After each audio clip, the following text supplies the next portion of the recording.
प्रयागराज में महाकुंभ के दौरान आज हम जिस पवित्र अमृत धारा में अध्यात्म की डुबकी लगा रहे हैं, उसकी परंपरा का बनना इतना आसान नहीं था। असल में अब जो हमारे लिए वरदान साबित हो रहा है, जबकि यह एक श्राप का परिणाम है। ऐसा श्राप जो देवताओं को मिला, जिससे एक समय मानवता खतरे में पड़ गई थी, लेकिन समय के साथ वही श्राप मानव समुदाय के लिए वरदान साबित हुआ। इस पूरी परंपरा के पीछे एक ऋषि का श्राप है, जो आज वरदान बनकर हमारे सामने है। देवलोक से निकली इस परंपरा की धारा में मानवता के पुण्य का वरदान तो है ही, साथ ही यह नीति और नैतिकता की शिक्षा का आधार भी है। स्कंद पुराण में इस कथा का वर्णन है। इसके मुताबिक स्वर्ग की राजधानी अमरावती हर सुखों से भरी थी और इन्हीं सुखों के कारण इसका स्वर्ग नाम सार्थक था। देवताओं ने कई वर्षों तक चले देवासुर संग्राम को जीत लिया था और इसके कारण उन्हें अब शत्रुओं का भय भी नहीं था। हालांकि उन्हें विजय त्रिदेवों ब्रह्मा विष्णु महेश के कारण मिली थी, लेकिन विजय का अभिमान ऐसा हो गया कि वह अब सोच बैठे थे कि अब कोई आक्रमण होगा ही नहीं। कुल मिलाकर स्वर्ग में मन को प्रसन्न करने वाली हवा बह रही थी, उनमें फूलों की सुगंध घुली हुई थी और हर दिशा में नया संगीत था।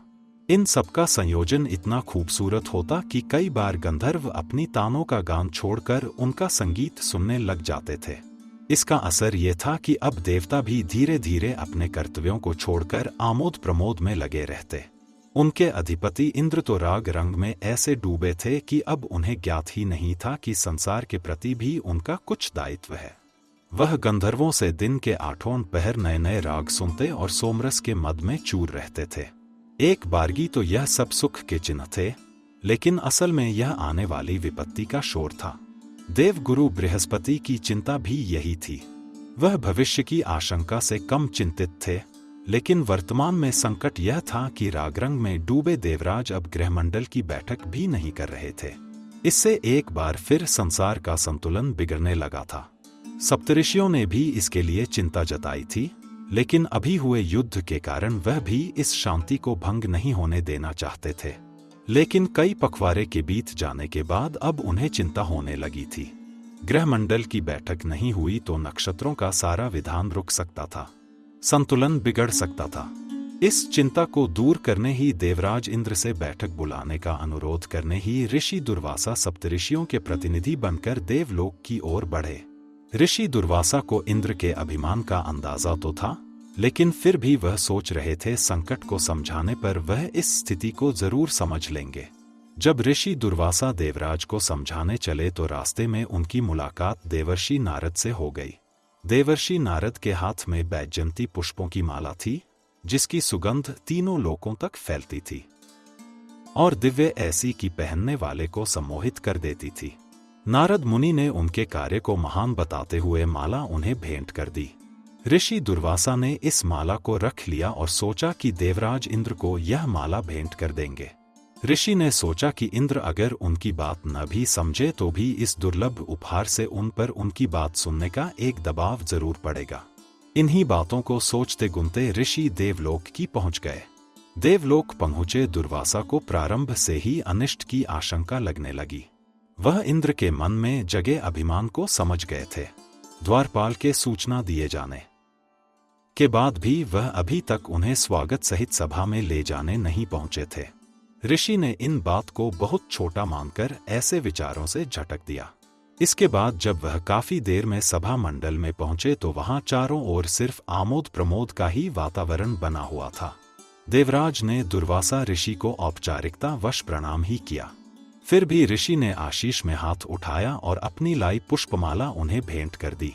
इंद्र मुस्कुराए और उस माला के फूलों को महकते हुए कहा, क्या ऋषिवर को यहाँ सुगंध की कुछ कमी लगी? ऐसा कहकर इंद्र ने अभिमानवश उस पुष्पमाला को ऐरावत के गले में डाल दिया और ऐरावत ने उसे गले से उतारकर अपने पैरों तले रौंद डाला। अपनी भेंट का अपमान देखकर महर्षि दुर्वासा को बहुत क्रोध आया।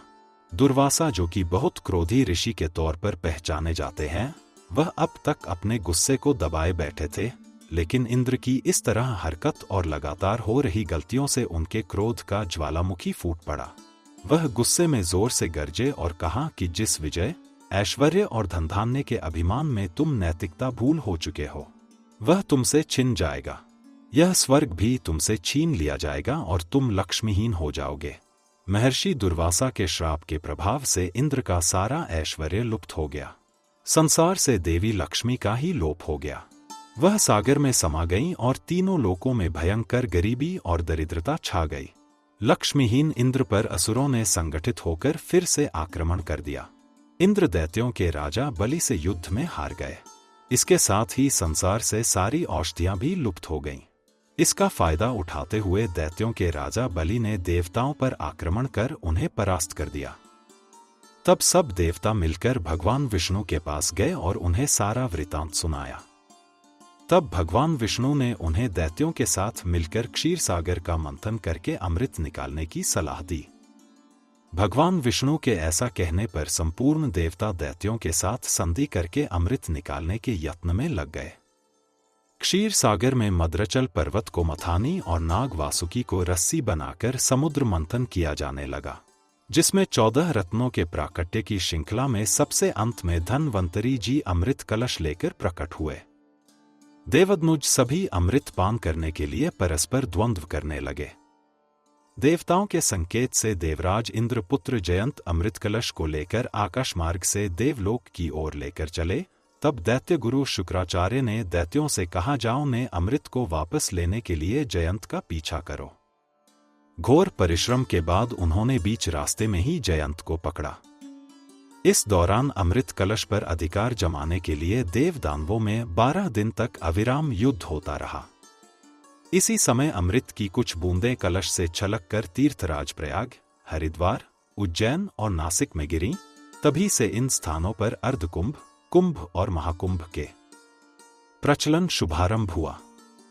उसी समय भगवान श्रीहरि परम सुंदरी का रूप धारण कर हाथों में अमृत कलश लेकर प्रकट हुए।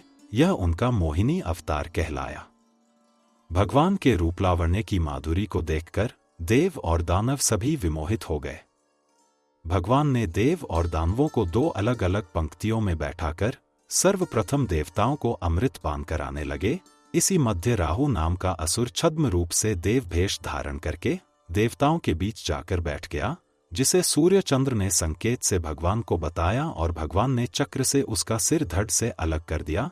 किंतु अमृत पान कर लेने कारण उसकी मृत्यु नहीं हुई, बल्कि वह 2 भागों में विभक्त हो गया, राहु और केतु। अमृत पान हेतु देवदानवों में परस्पर यह युद्ध 12 दिन तक गतिमान रहा। देवताओं के 12 दिन मनुष्यों के 12 वर्ष के तुल्य होते हैं। वस्तुतः कुंभ भी 12 होते हैं, जिनमें 4 पृथ्वी पर और 8 देवलोक में होते हैं। जिस समय देवराज इंद्रपुत्र अमृत कलश को लेकर आकाशीय मार्ग से देवलोक जा रहे थे, उस समय चंद्र सूर्यादि उसकी रक्षा की थी। तत्समयानुसार ही वर्तमान राशियों पर चंद्र सूर्यादि ग्रह जब आते हैं, तब कुंभ का योग होता है, अर्थात जिस वर्ष जिस राशि पर सूर्य, चंद्रमा और बृहस्पति का संयोग होता है, उसी वर्ष उसी राशि के योग में कुंभ का योग होता है। जब देवगुरु बृहस्पति वृषभ राशि में और ग्रहों के राजा मकर राशि में होते हैं, तो महाकुंभ का आयोजन तीर्थ प्रयागराज में किया जाता है।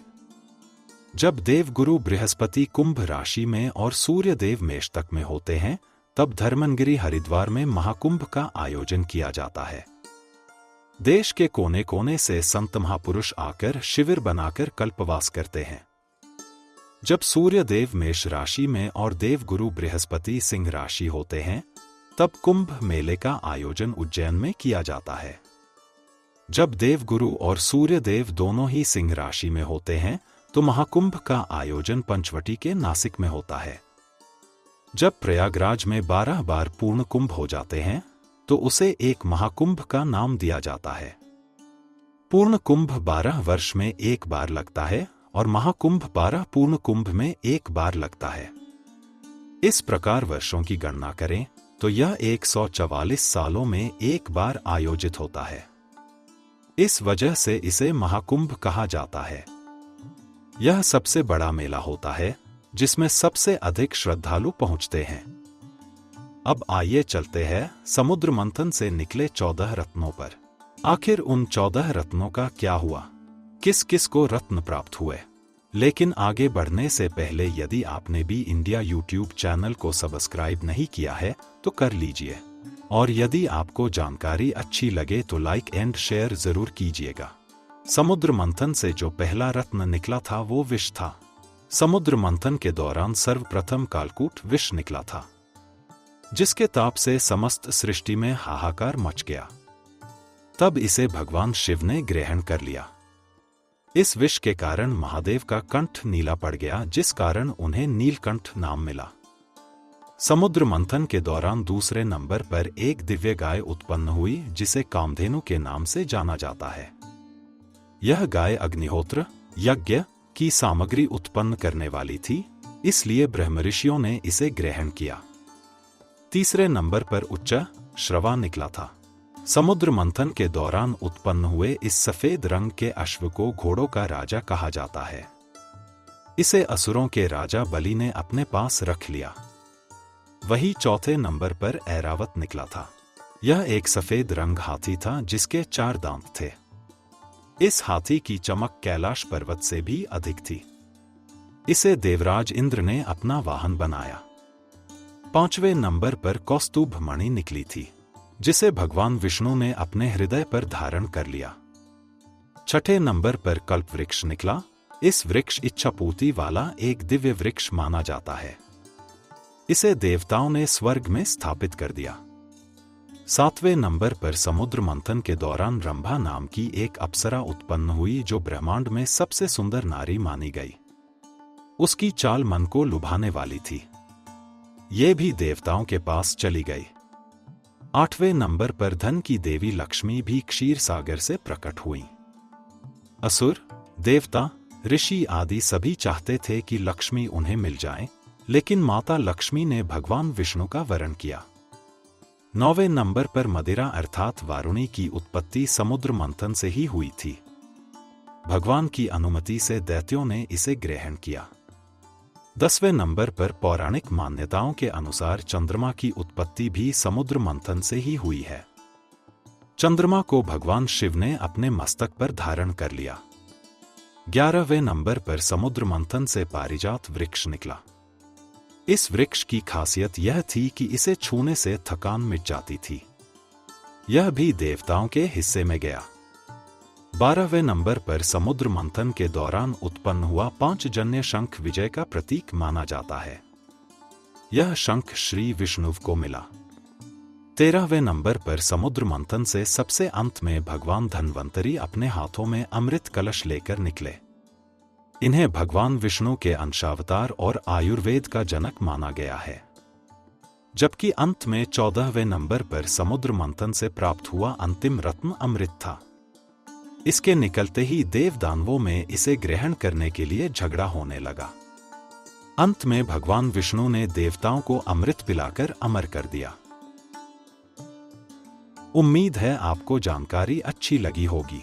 उम्मीद करते हैं कि अगली बार फिर मेरी आपसे मुलाकात एक नई जानकारी के साथ हो, लेकिन इसके लिए जरूरी है कि आप बी इंडिया यूट्यूब चैनल को सब्सक्राइब करें, साथ ही लाइक और शेयर भी करें।